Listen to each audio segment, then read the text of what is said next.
मित्रों, YouTube channel मार्गदर्शन अकादमी पर मैं आपका एक बार फिर से बहुत बहुत स्वागत करता हूं। चैनल पर अगर आप नए हैं तो चैनल को कीजिए सब्सक्राइब और जुड़िए हमारे साथ में।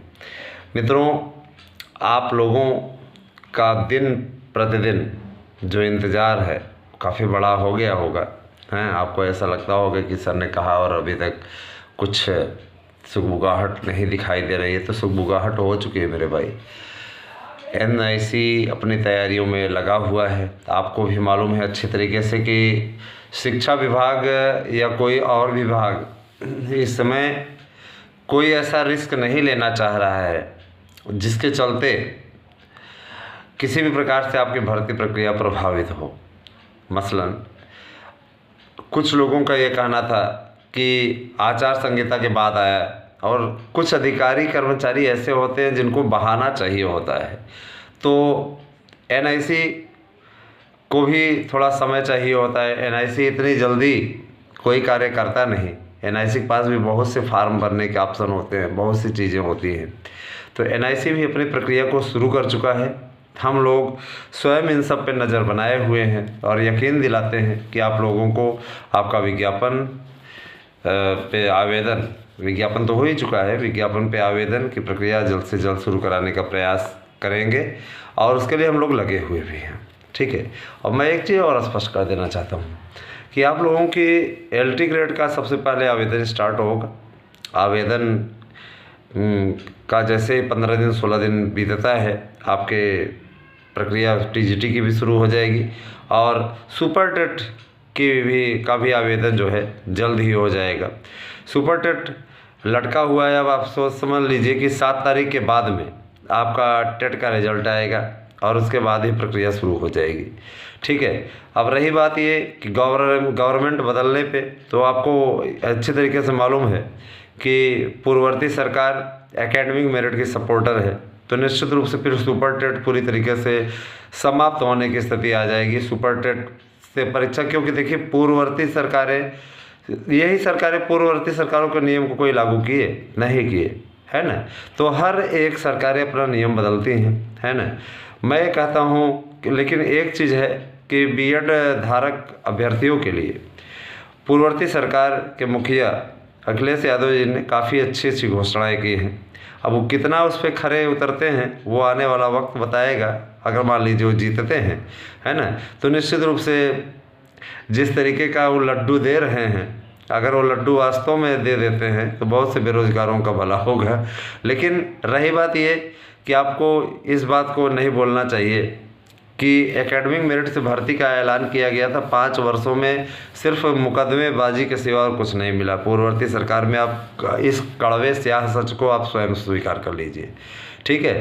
तो रही बात यह कि इन्होंने भी नहीं किया, तो हमारी नज़र में इन्होंने नहीं किया, लेकिन इन्होंने BEd वालों को अवसर दिया।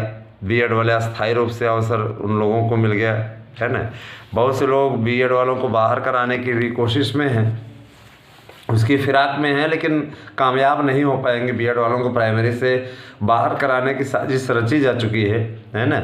लेकिन षड्यंत्रकारी सफल नहीं हो पाएंगे क्योंकि BEd अनिवार्य हो गया है। तो BEd ही रह गया है, बाकी और कोई भर्ती में कोई योग्यता प्रशिक्षण में रही नहीं गई है। प्रशिक्षण माने BEd। ठीक है। BEd को 1 वर्ष का, 3-4 वर्ष का ऐसे करके कर दिया गया है। तो ये सारी चीज़ें हैं। तो नई शिक्षा नीति भी लागू हो जाएगी। हाँ, इतना ज़रूर है कि देखा जाए तो गुण दोषों का, अब जैसे पूर्ववर्ती सरकार ने वादा किया है, हम सत्ता में आए तो एक नेक कार्य करने के लिए बोल रहे हैं कि हम 2011 का नाम नहीं लिए अपने घोषणा पत्र में। मैंने उनका घोषणा पत्र पढ़ा, उसमें उन्होंने कहा है कि टेट BTC का समायोजन होगा। ठीक है। टेट BTC का समायोजन होगा। टेट BTC का समायोजन कौन से सन वालों का होगा? पूरा टेट BTC का समायोजन करेंगे क्या? संभव है क्या? आप स्वयं सोच लीजिए, संभव है क्या? असंभव वादे, उसका कोई औचित्य नहीं रह जाता। अब जैसे अगर कोई ये कह दे कि हम आ रहे हैं तो हम पुरानी पेंशन स्कीम बहाल कर देंगे।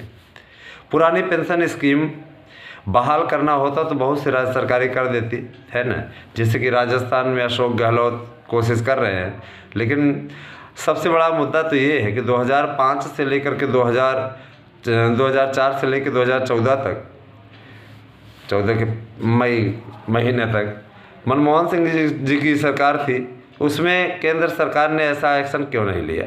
जाहिर सी बात है, सबको मालूम है कि नई पेंशन स्कीम से खजाने पे अच्छा खासा बोझ पड़ता है, ठीक है। लेकिन मेरे विचार से नई पेंशन स्कीम लागू होनी चाहिए, और अगर ऐसा कोई कर देता है तो ये वास्तव में काबिल तारीफ़ है, उसकी बुराई नहीं की जानी चाहिए, उसके लिए प्रयास की सराहना की जानी चाहिए, ठीक है। और मैं ये ज़रूर जानता हूँ कि सिर्फ वादे, चुनावी वादे तक ही सीमित रहते हैं, उसके बाद कौन क्या करेगा वो तो सामने स्वयं आ जाएगा, ठीक है।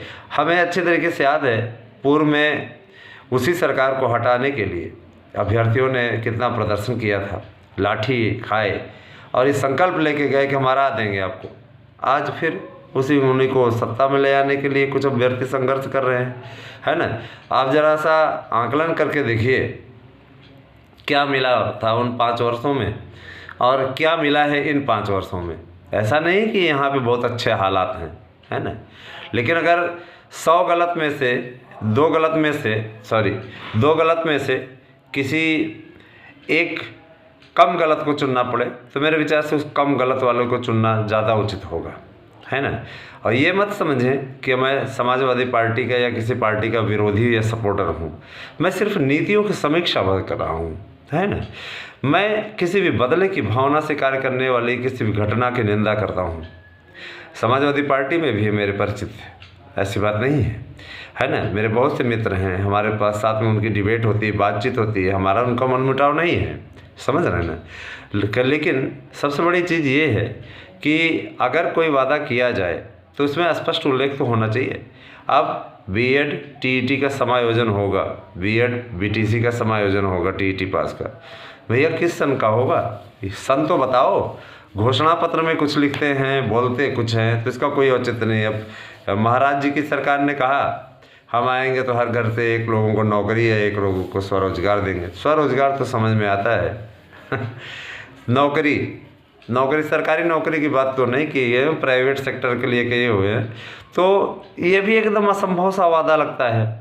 लेकिन अब चूँकि केंद्र में सरकार है, राज्य में भी सरकार है, तो इसको पॉसिबल बनाया जा सकता है। वो चाहें तो कर सकते हैं, त्रिपुरा में उन्होंने किया है। खैर, अब ये बड़ा मुद्दा हो गया है। अगर पुरानी पेंशन स्कीम बहाल होती है तो इससे बढ़ करके खुशी की बात और कुछ नहीं होगी, ठीक है। तो आप लोग बने रहें हमारे साथ में, और देखिए आपके विज्ञापनों की रफ्तार अब बढ़ने जा रही है। और LT ग्रेड अगर आप लिखित परीक्षा से ही देना चाहते हैं तो प्रक्रिया शुरू होने वाली है। इस पर आप फार्म भरें, नियम का पालन करें, जल्द से जल्द आवेदन शुरू कराने की तैयारी है, आ जाएगा, परेशान मत होइए। और रही बात यह कि इस बार योग्यता में भी हल्का फुल्का बदलाव किया गया है ना।